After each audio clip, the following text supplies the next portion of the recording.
Hello, everyone, and welcome to Speak from Your Heart show. This show is brought to you by JCLV and the Glow Up 888. This show is where we talk with powerful women who are shaking up the globe with spreading love, wholeness, and wellness. This show is created to be a living anthology of influential women in local communities who lead by example and speak from the heart.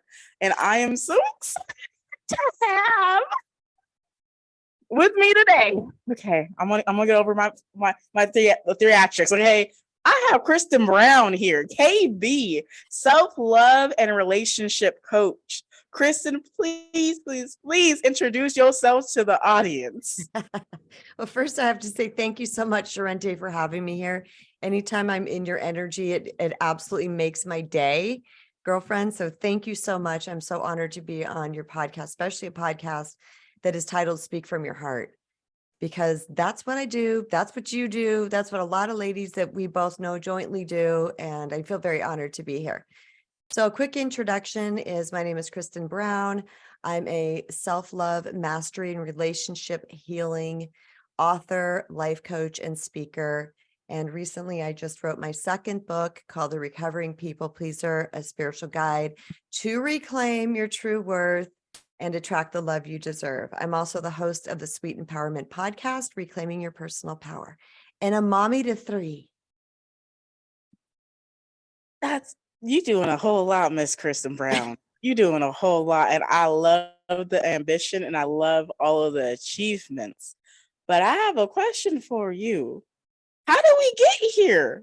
Did your childhood set you up for this level of success? You know, it's really interesting because I was just having this conversation the other day. Actually, it was a YouTube live. I was talking about intuition, and I was saying how my intuition really started to take form around, the first time I noticed it anyway, was about first grade, when I just had an inner knowing that I was going to win this hamster drawing because some other classmate couldn't keep his hamster. So the teacher said, if anybody wants this hamster, go home and ask your parents. And sitting there in my class, I just knew, claircognizance is what it's called, clear knowing. I just knew that I was going to win this hamster. I was like, I don't even need to go ask my parents, but I did. And of course, she pulled my name. And I remember just thinking, yeah, of course. So my particular journey has been one that has been mostly connected to spirit, to source, to energy, to God, although I didn't know it. And it has been my inner guidance that has basically carried me through life and has stopped me from entering situations that are bad for me. It's alerted me to certain things. It's warned me of impending drama that might be coming, such as deaths of people, this type of thing. And I feel like one of the main things was that I had this channel going all the time where I could listen to and stream God and higher wisdom. And so like around high school-ish, when I thought everybody had this because it was so natural to me as a young child. And by the way, side note, we all have this. Okay. We all have the ability to have great intuition. But around high school, I would just stream things out to people and I would share my knowledge or my wisdom is really what it was. And some people liked it and some people didn't. And I started to get, I wouldn't say shunned. It's hard to really put into words because it was more of a feeling back in the time. It was just kind of like a feeling like people didn't want to be around that and they would kind of pull away. No one really made fun of me or said anything like that, but you could just tell like, wow, way too much truth for them. So at this point, I started to really go, okay, I'm getting disapproval because we know when we can tell when someone pulls their energy back from us or they make a face or they're like, whatever it is and they would do those type of things. So my brain started processing this, like sharing truth and wisdom with people was a bad thing. And it was one of the reasons why I started to really go inside with this and not be a clear voice and conduit to the world, right? But over time, I realized that, as I went through a whole bunch in life that I'm sure we're going to talk about, I realized that the problem wasn't what I was saying. or the level of love I was coming from, because it was pure love that wanted to share information and insights with people. It was the fact that the people weren't ready. And so I had to readjust all of this in my thinking and my programming, because I thought people didn't want to hear my voice. And this is a huge part of my healing journey, was actually reclaiming my voice, not only just for, sharing universal truths and knowledge and wisdom and my experiences with people, but also to be able to speak on a public forum like this and not be scared anymore, because a huge chunk of me broke off when people were fighting me so hard. I can understand that because it Yeah. happened in my childhood too. And something that someone recently said is that you deal with the three major wounds. And the three major wounds were betrayal, rejection, and abandonment. And every time they rejected the truth, that you felt like they were rejecting you. At least that's what I felt. Because I Yeah. was like, what did I do? Am I not enough? Maybe this isn't a gift. Maybe I really should keep my mouth quiet. Yeah. So, because of the rejection and the disapproval that you were getting with peers and stuff like that, and then my question is, how was home going? Was home trying to reinforce that you were enough and that everything was going to be okay? Or was it also hard there too? No, I had a pretty neutral childhood. There was some things, that came up, like my dad had an affair when I was in 5th grade, and then I had a brother pass away when I was in 6th grade, and those type of things. But for the most part, my home life was pretty normal. I would say normal in air quotes, because what's normal these days? But it's back in the days I was raised by boomers, and boomers who were not in touch with their emotions, so they couldn't teach me to be in touch with my emotions. And deep conversation didn't happen ever. I went through a massive breakup, a betrayal, where my boyfriend, my very first love, and my very best friend that I grew up with got together. And it was this huge betrayal. And I remember not one person asking me about it, not one person saying, "How are you doing?" So I would say, as far as being treated well, yes. I mean, we had the typical spankings and things like that, but the emotional aspect that I believe we all need is to be able, to be talked to be cared about, to be validated in that type of way. That was missing in my childhood. However, I don't blame my parents for it, because they did the very best that they could at the time. Yet I also wasn't taught to protect myself.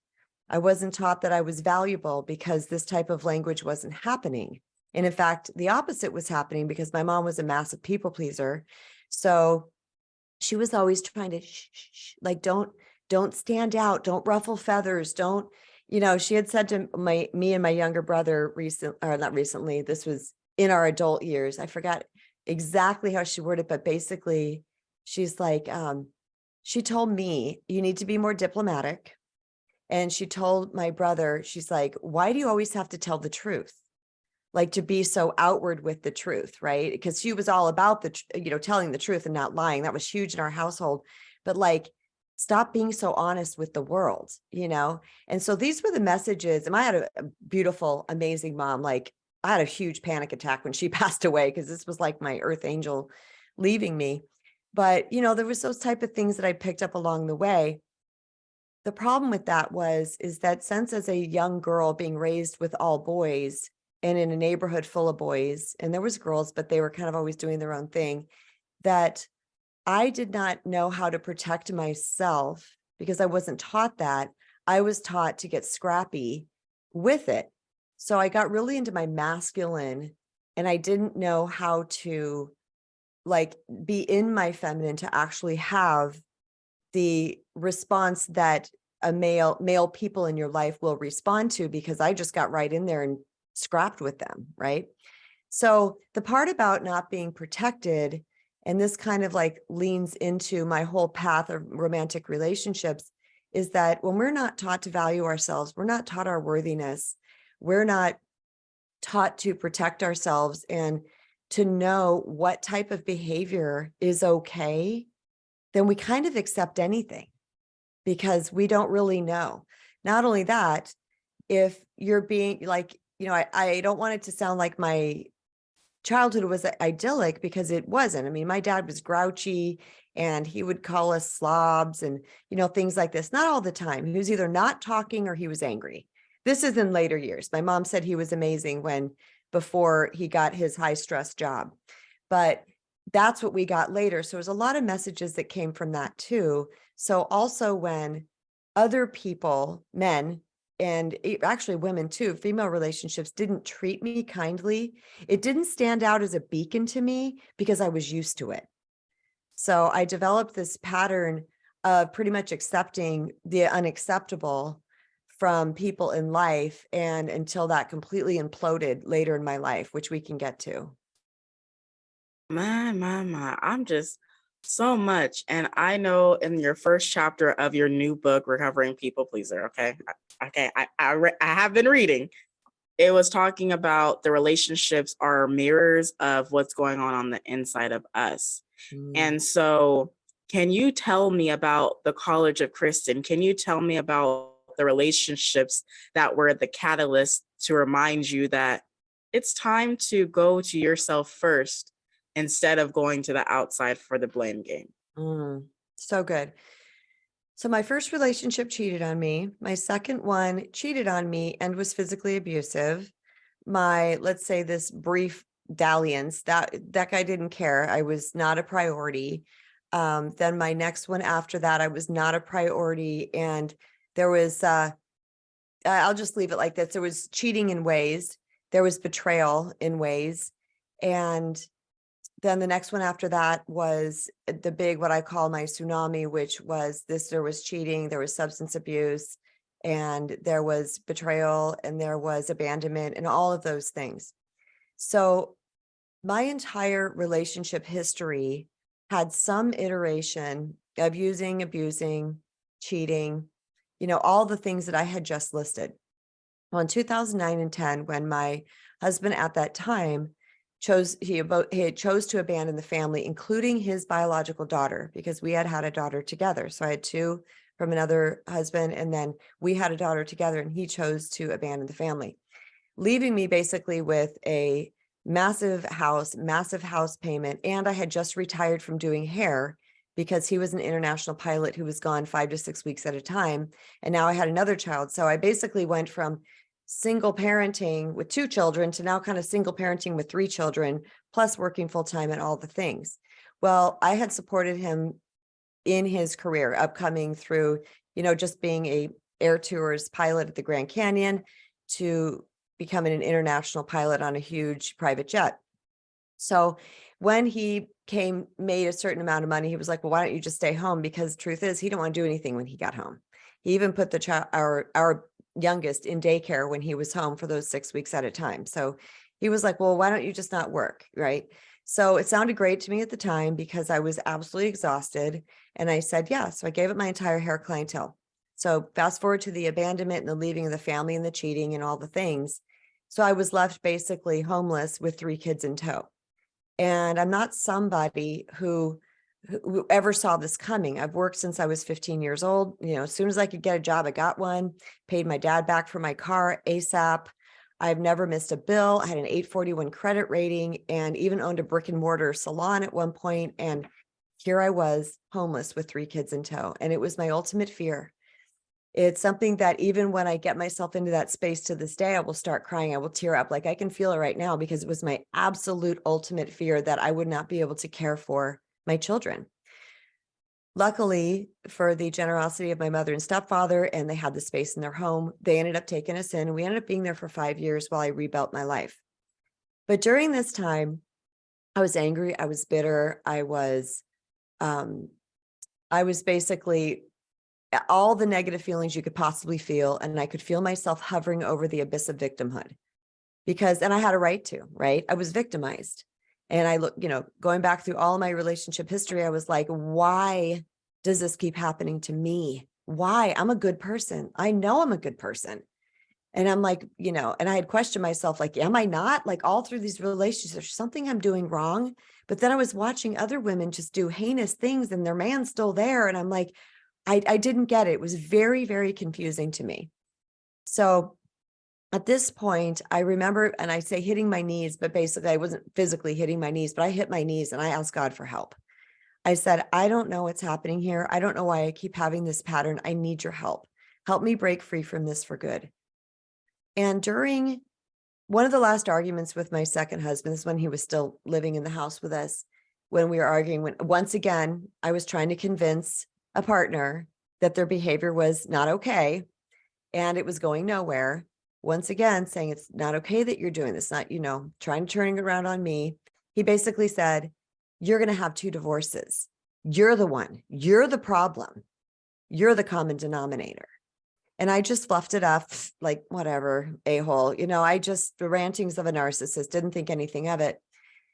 But now fast forward to back in my mom's house, about a year and a half later, maybe a year, I don't even know. I have zero recollection of time frame at this point because it was such a heightened place for me and I had so much anxiety. But somewhere in that time frame, I remember thinking, just randomly, it came into my head one day, you're the common denominator. And it wasn't in a way of replaying an old conversation. It wasn't in a way of, to be mad at him and going, oh, here's one more jerky thing he said. It just came in. And this is where I believe God was assisting me because I had asked for help and it just came in, you're the common denominator. And I said, am I? And this is the point of taking radical responsibility for my life where I was like, I'm always an honest person. I am honest with self as well.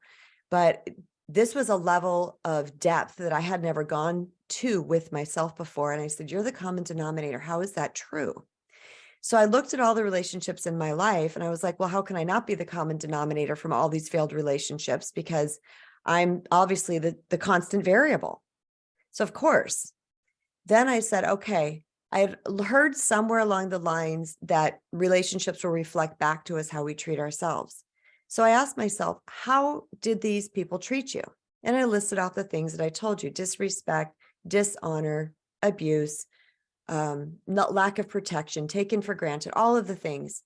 And then I said, okay, well, if they're reflecting me, they're showing me, how have I done this to myself?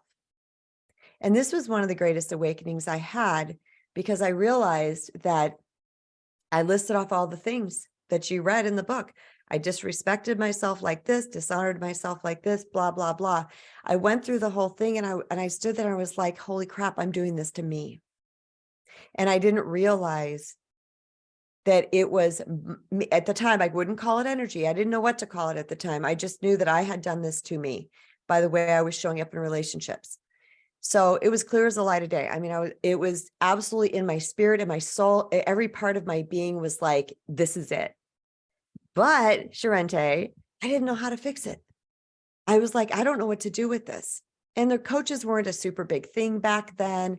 I didn't even think of finding a book. I didn't know what to call this. I didn't know what was happening. So basically, at that point in time, I vowed to remain single and celibate for as long as I needed to. I didn't know how long it was going to be.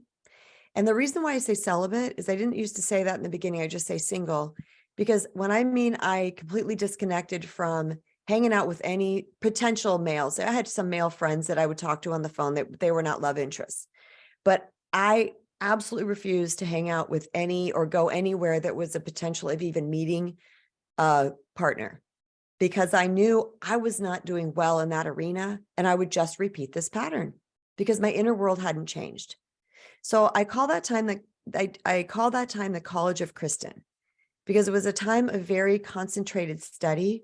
It was very inward focused. Think about people going through college and getting a degree. College consumes you.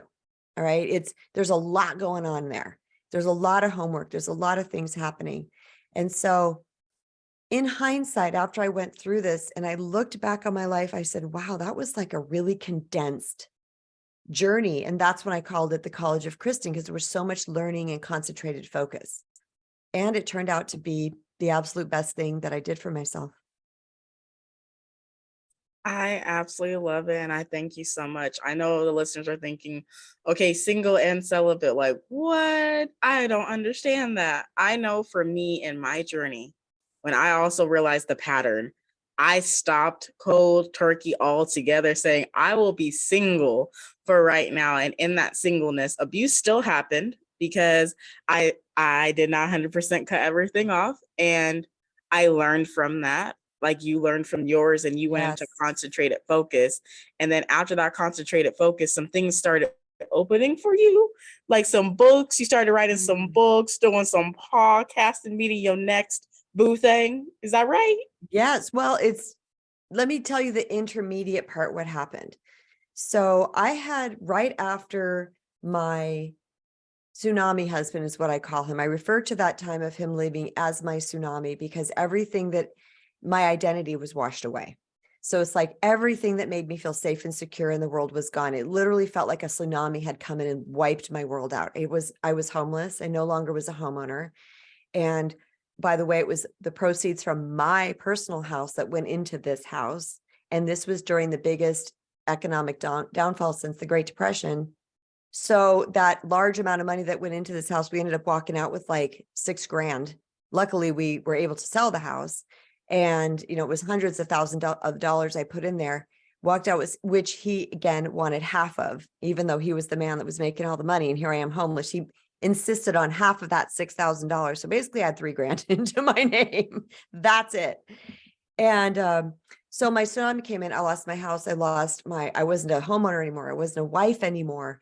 I didn't own a business anymore. I mean, there was all these things that in the external world, I didn't know this at the time, but gave me value. They made me feel like I was something because I had those things. So with all that stuff being washed away, that's a little side note. But during that time that I was still in that house, a guy came in. And he came in real soon after my tsunami husband left in I think August. And I met him, I don't know, it was end of September, something like that. I don't remember. It was not very long afterwards because I had thought, Charente, well, I felt, it was such hell with him that when he left, I had to mourn the dream of what we were creating, but I didn't mourn him because he was so difficult. And I was so tumultuous that I didn't actually mourn him because I'd already mourned him in the relationship.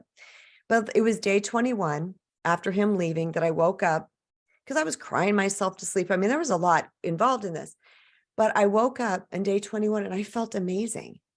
And I was like, okay, I must be ready again. So I didn't go on the mad hunt to meet anybody, but I went to a local, it's kind of a bar / club, restaurant / thing. You guys have them too. It's like they have a nice stage in the corner and a beautiful bar, but they're also a lunch and dinner place kind of thing. Well, a friend of mine from high school's rock band was playing there like every Wednesday and Saturday night or something. It ended up being kind of this place to go and meet up with all your high school buddies. It was really fun.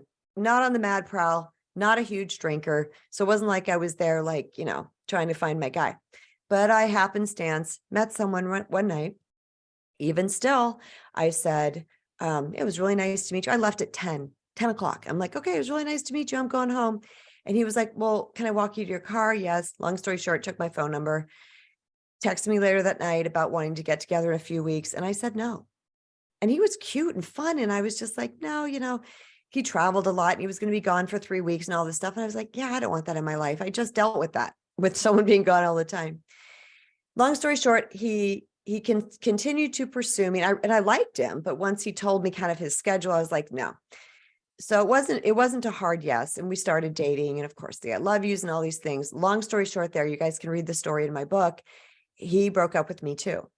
So it was like this boom, boom betrayal, one right after the other that really broke me. Okay. And this is important in my story. So with that being said, I went into the College of Kristen partly because I thought I was fine after my tsunami husband, but after this guy who I called Jacob in my book, I was really not fine. I was like, okay, this happened right on the heels. So I couldn't ignore it, which I do believe was design of the universe, because I had been putting out, I want a good relationship and I want an amazing relationship, but it couldn't come, Charente, because I was still in my own old pattern of thinking. So let me see where I'm at here. So then I entered the College of Kristen. So we're not dating, but he's kind of lingering in the outside and occasionally would message me. I'm getting to a point where that's going to make perfect sense. So I started meditating like crazy. I started spending so much alone time. I worked through all of my emotions. I was journaling like crazy, but most of all, I was intaking spiritual literature. Spiritual, not religious. Okay. Things like Return to Love by Marianne Williamson, Conversations with God from Neil Donald Walsh. And within spirituality for me is these capital T universal truths that are unchanging.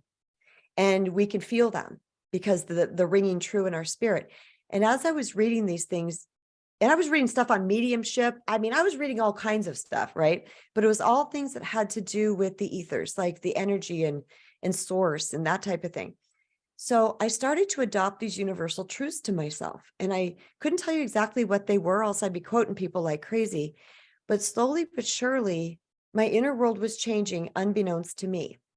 So one day I was walking in my house. Remember, I was still hung up on this guy, even though he didn't want anything to do with me. I was walking in my house one day, my mother's house, and my cell phone dinged that I had a text. I looked at it and it was him.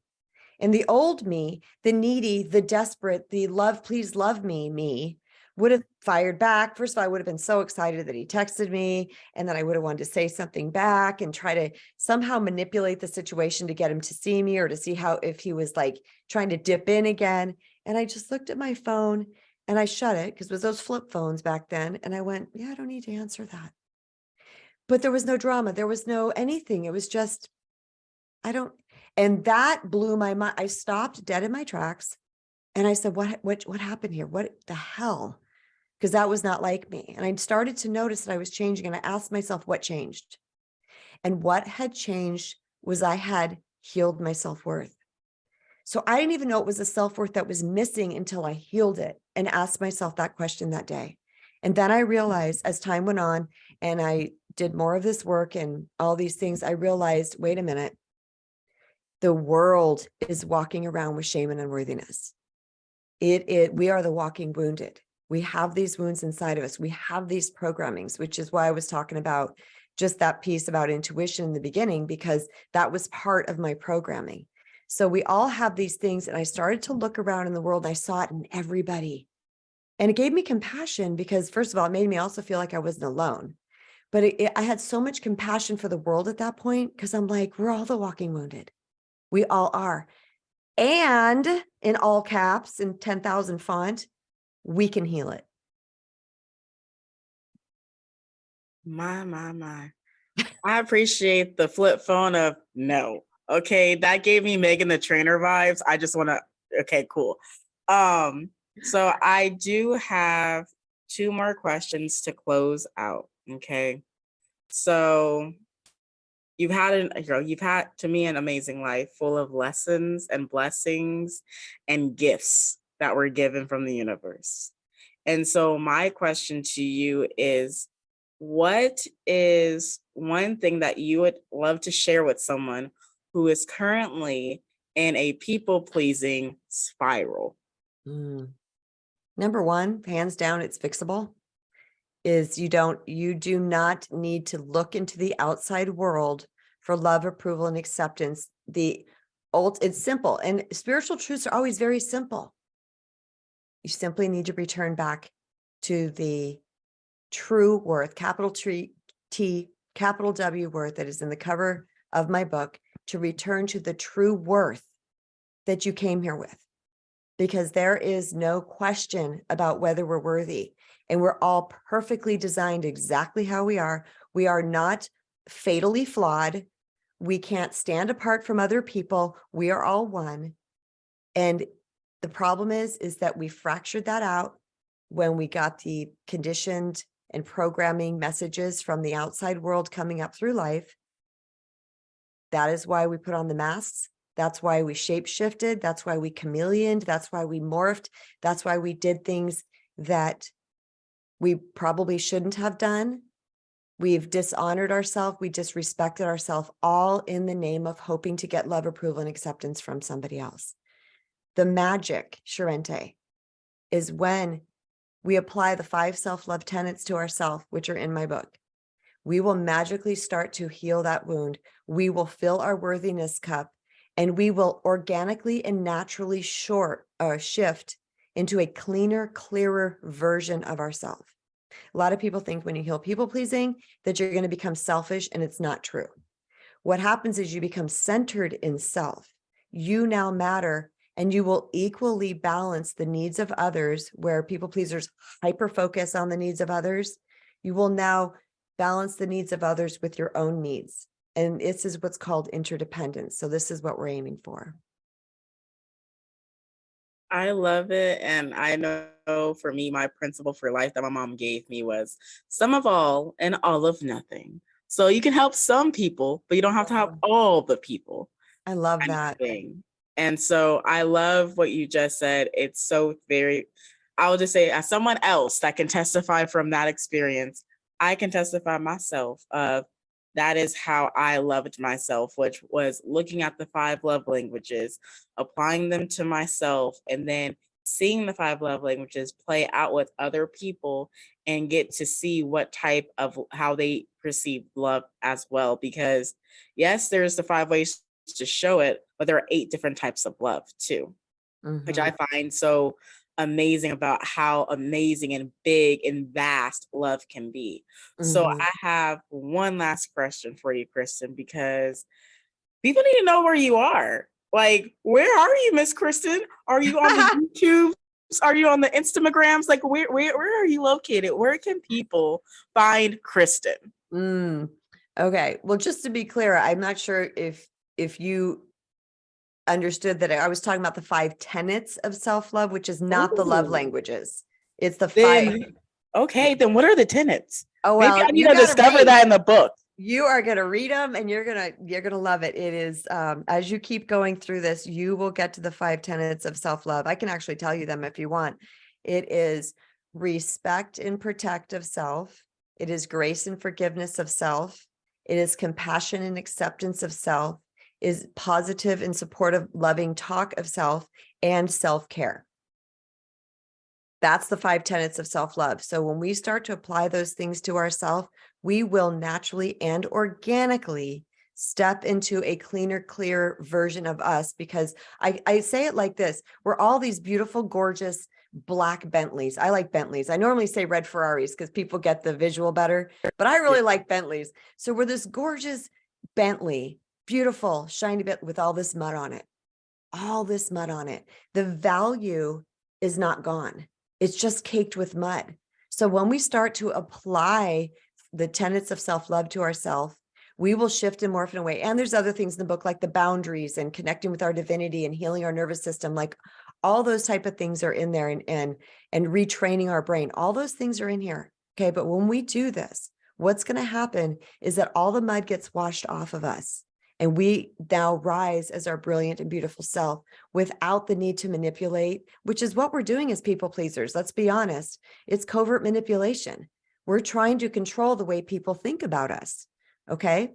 So when we rise and we accept our full self and we stop judging ourselves and thinking there's something wrong with us, what happens is that we are just naturally who we are. And this is the most brilliant part, and deserves a drum roll. Okay. So she's leaning in. One second.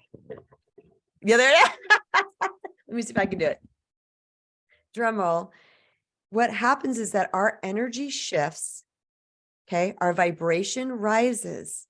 And then we naturally attract to us people from a different level of energy. So no longer are we attracting people who want to take from us, who want to use us, who want to exploit us, who, whatever it might be. We now raise our vibration because we love and care and accept ourselves. We attract people who do the same thing. We treat ourselves well. We attract people who will treat us well. And I'm here to tell you from a lifetime, Charente, of girlfriends, boyfriends, whoever who did not value me. I now have this crew around me that literally blows my mind. Like the way people show up for me in life is like, it's just testimony to the work that I've done. And you're one of those people. Your mother's one of those people, and all the others too. There's so many people that have shown up for me where I'm like flabbergasted, but it is testimony of how our life can change. Like I'm living proof of how your life can change when you just set course to do the work to heal. Yes. I love it. And I thank you for letting me know it's not the love languages. Okay. Gary Chapman's everywhere. So nice to know that these are different things that I get to learn about, meditate on, and get a deeper understanding of. Because I already, like I said, I already started reading the People Please book, okay?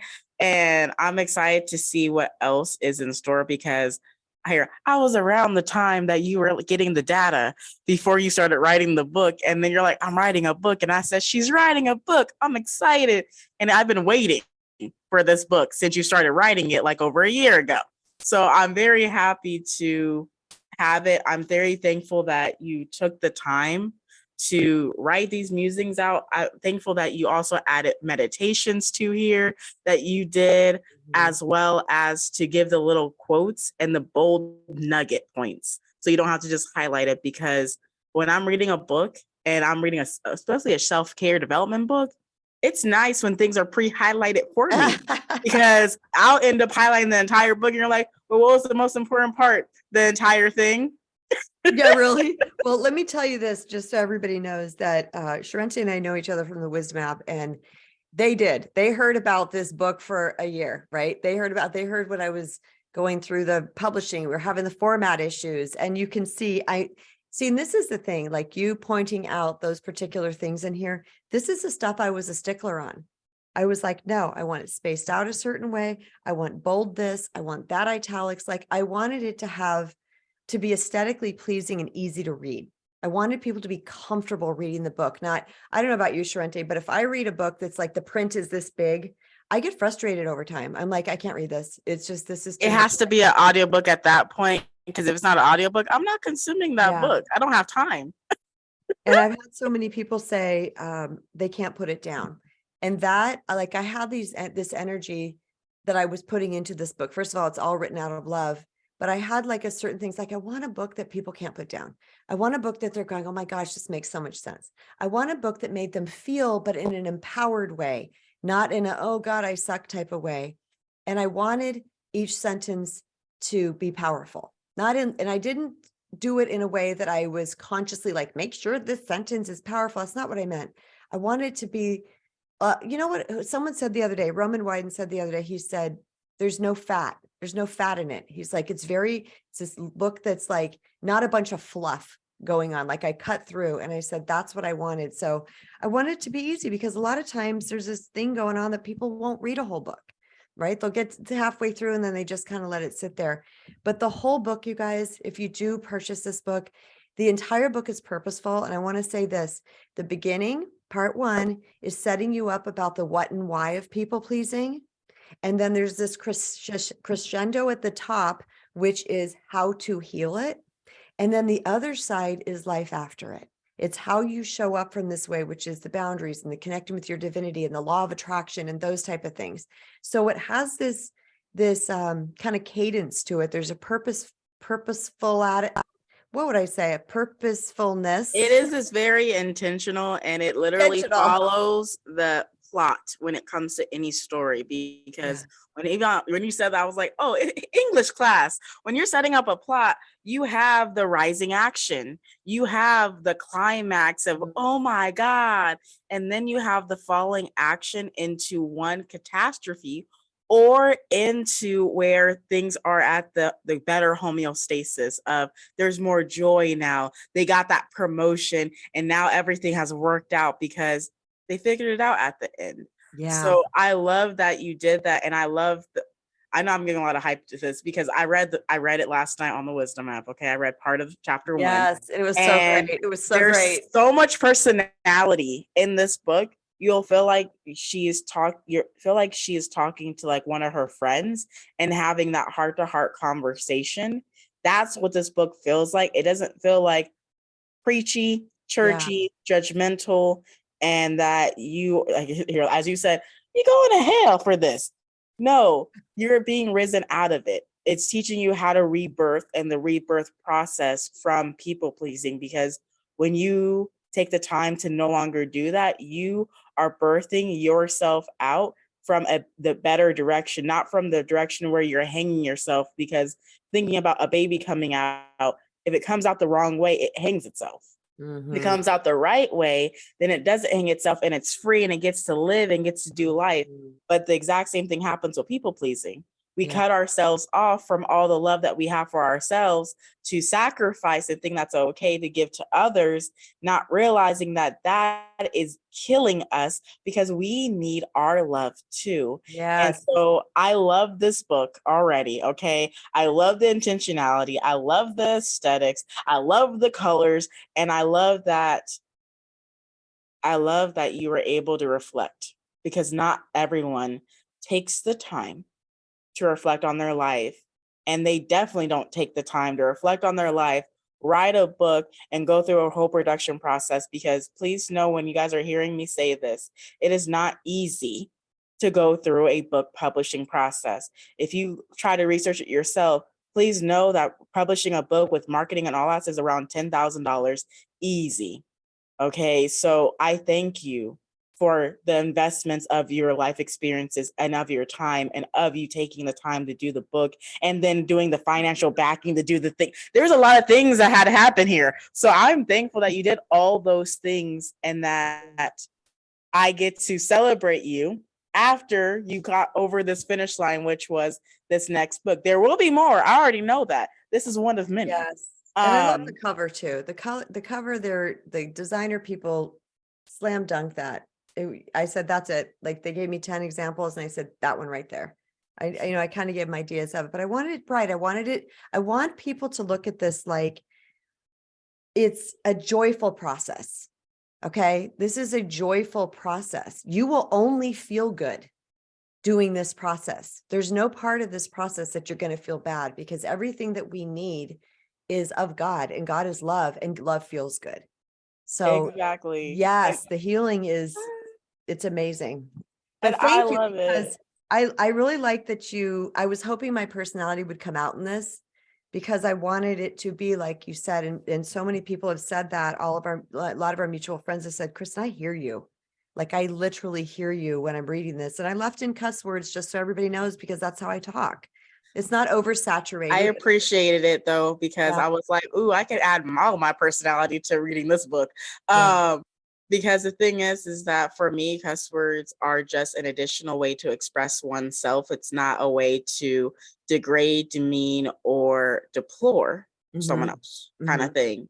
Yeah. And so, like I said, I have immense gratitude for you and for Thank you, the my love. teachings that you went under, and the evolution and the College of Kristen, because to me, you are Dr. Kristen Brown of Kristen Brown University. Okay. Thank you. I have a thank you. PhD in me. That's in the book. Exactly. And I love it. And so, y'all, I've been having so much fun with Kristen Brown that I have to remind you what she has available. Please head to kristenbrown.org to check her out. That is her website.